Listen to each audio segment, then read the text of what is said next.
up, Familia? It's your girl Bonita, and we are back with a new series. And this series is called Bonita's Barbaric Briefings.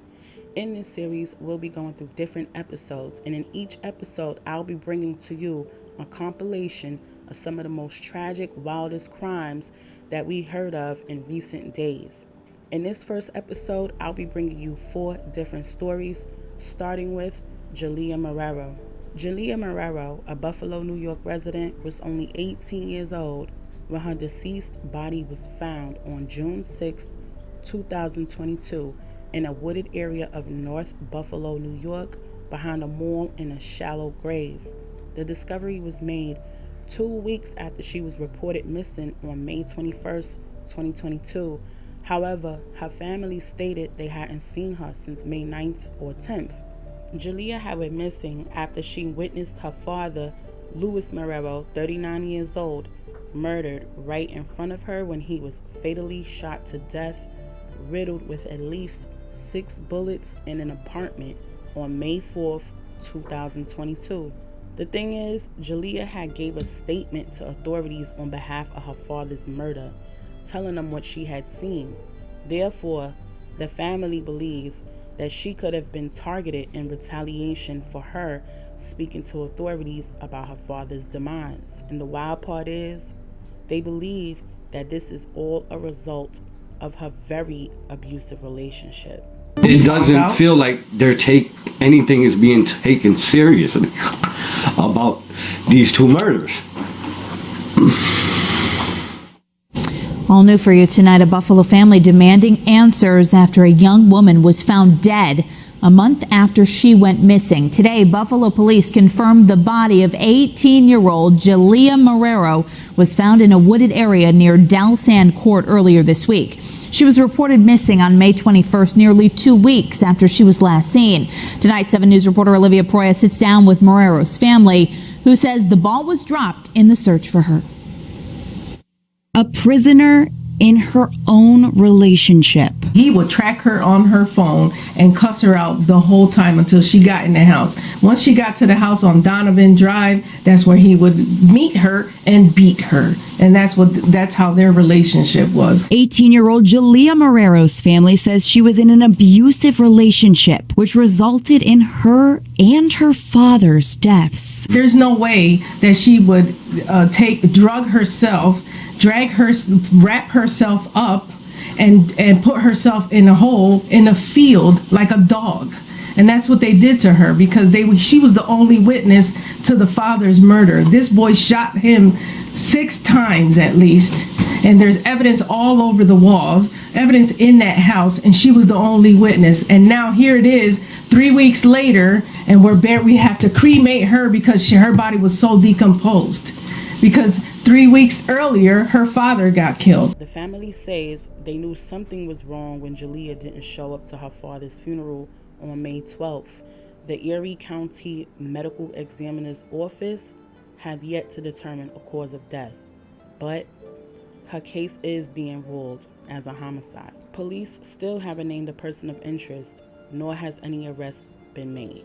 Jalia was set to graduate from high school this year. Rest in peace, Jalia Marrero.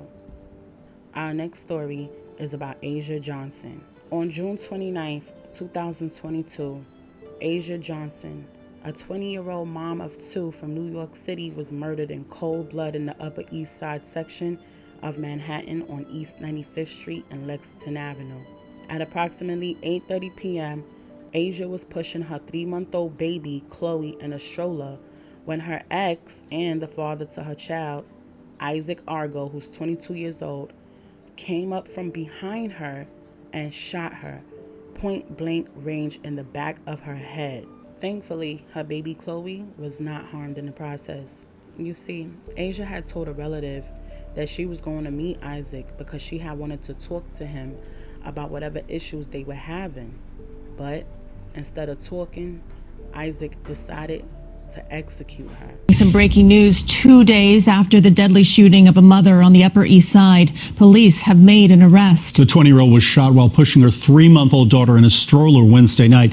CBS 2's Jenna DeAngelis is live outside the 19th precinct where the suspect is now. Jenna. and Christine, sources say the man arrested is the victim's ex-boyfriend, the baby's father, charged with murder and criminal possession of a weapon. And as you mentioned, he's being held at the 19th precinct here. Isaac Argaro is in police custody 2 days after sources say the 22-year-old shot the mother of his child in front of their baby. 20-year-old Azsia Johnson was walking near a playground at East 95th Street and Lexington Avenue with a 3-month-old in a stroller Wednesday night when she was killed. The baby wasn't hurt. She allegedly texted family saying she was going to meet him to talk. At a vigil Thursday night, her mother shared her daughter was a victim of domestic violence. And I need you to know that this city right now, in this state, failed my daughter. We're told officers responded to a call in January where Johnson alleged being pushed by her child's father while she was pregnant, saying she didn't want the father in her baby's life.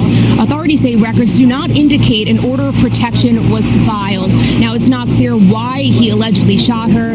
We're told he was picked up in Brooklyn, where he's from, and that he has an attorney. We're live on the Upper East Side. Jenna DeAngelis, CBS 2 News. Isaac ran from the scene immediately after he shot her, but he was apprehended days later by the NYPD in Brooklyn, and he's being charged with murder and criminal possession of a weapon. A funeral was held for the young mother on July 15th in Brooklyn at the Brooklyn Funeral Home on Pacific Street. Asia's loved ones say she was a great mom who loved girly girl things, she loved to play dress up, and she loved fashion.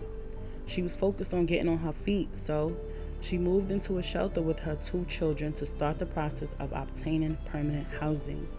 Her mother said Azsia was a victim of domestic violence and the state of New York failed her, but authorities say an order of protection was never even filed.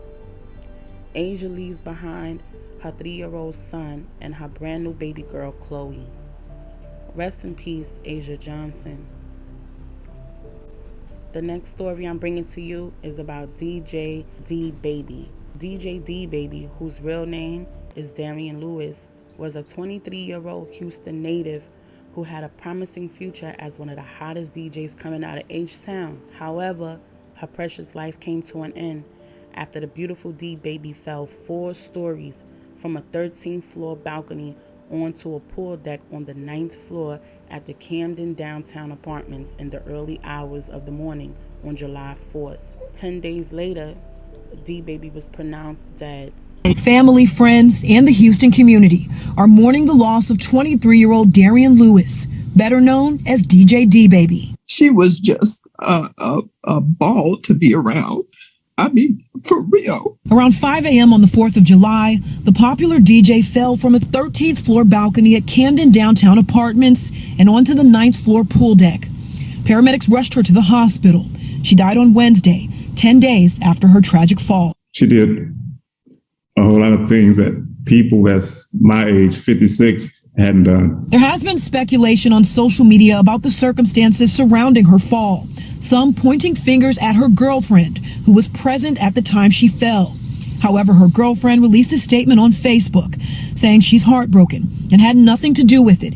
In the post, she claims DJ Dbaby had been drinking, stood on the balcony furniture, lost her balance, and fell before she could get to her. We really don't know really what happened, Family says they aren't going to speculate or address unsubstantiated rumors. So we're going to trust the system and we're going to let them do their job. Houston police telling Fox 26 at this point, it appears to have been an unfortunate accident. Her family saying they want everyone to focus on the way DJ Dbaby lived and the legacy that she's leaving behind. Her girlfriend Nisha had posted a message on Facebook explaining the events of the night, stating that Dbaby was drinking and intoxicated, and she ran to the patio, stood on top of a chair, and fell over. She wrote, "On the night in question, her associate dropped her off to me because they said she could not drive. She wanted to drive to her place, and due to her intoxication, I stood in front of the door. She ran to the patio, and never in a million years would I have a reason to think that the next actions would follow. Once she climbed on the patio chair, I sprinted from the door to her, but she fell over before I could save her. I literally saw and heard her fall before my eyes. Running to her, I had to take the stairs because the elevator took too long. I got to her and immediately screamed and summoned for help. My property is a true high rise with a high balcony. There's no way I could have pushed her over. She was only able to get over because she climbed onto the furniture. I would have literally had to pick her up and throw her over, which is absolutely absurd. We were not fighting. We had been together the prior 3 days. We had just spent the day at her dad's house the day before. We had different itineraries the day of, which caused us to split. She had only been dropped to me approximately 10 minutes prior to the incident. I'm aware there are a lot of rumors going around, and they're all very disheartening. We were far from perfect. We had issues like most.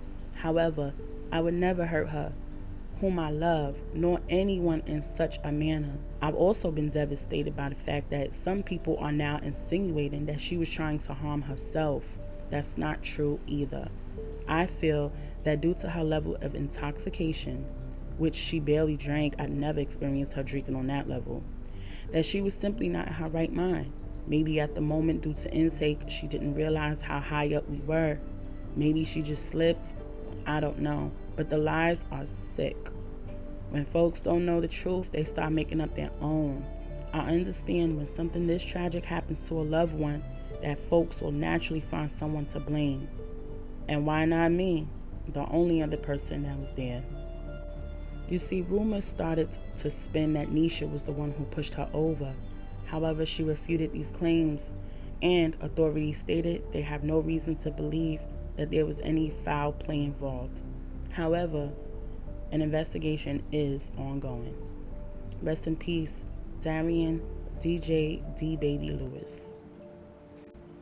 Familia, this last story I'm bringing to you is of Tyson Tillman, and probably one of the most disturbing stories I've heard in a while. You see, Tyson Tillman is a north side of Chicago native, and he was denied bail by a Cook County judge for admitting that he threw a woman from a 5th floor window of his apartment building in the 4500 block of North Magnolia Avenue. Tyson is facing first-degree murder charges. On Thursday, July 7th, 2022, Tyson was in his apartment with a young woman by the name of Tabitha Tanner. Tabitha Tanner was a woman he was seeing outside of his relationship with his girlfriend. His girlfriend made her way home, much to his surprise. Afraid of having confrontation with his girlfriend, Tyson decided to remove Tabitha from the apartment by throwing her out of the 5th floor window. Tyson and Tabitha could be seen arriving to the apartment after 10 p.m. on the neighbor's ring door alarm. And then, later on, she can be seen pacing the hallways back and forth shortly before her nude body was found in the alley below the window she was thrown from. Tabitha suffered from trauma to the face, abrasions, a laceration caused by the fall, and a broken shin bone. A sexual assault kit was also performed to see if she was also a victim of that, since she was found nude. Investigators arrived to the scene minutes after the report was called in, and initially, Tyson denied knowing anything about what happened. However, he was caught on surveillance leaving his building and approaching her body in the alley. And then he told authorities that she came to his apartment and took her clothes off during an argument before she quote-unquote fell out of the window. However, Tyson isn't a very bright man. You see, Tyson was allowed to make a phone call, and during that phone call, he blurted out that he, quote, threw that bitch out the window, end quote. And he was caught on an officer's body cam when he said this. Now, Tyson's attorney argues that at this time, it's still too soon to know if whether or not Tabitha's death was accidental or intentional, even though Tyson clearly admitted to it. You can't make this shit up. I know his attorney has a job to do, but it's really the blatant disrespect for Tabitha and her family for me. Honestly, I hope Tyson never sees a day of light. He's a coward. Rest in peace to Tabitha Tanner. Familia, this has come to the conclusion of the first episode of Bonita's Barbaric Briefings. Please be sure to leave a comment below and let me know what you think about any one or all of these stories. I love y'all, and I'll see y'all in my next video.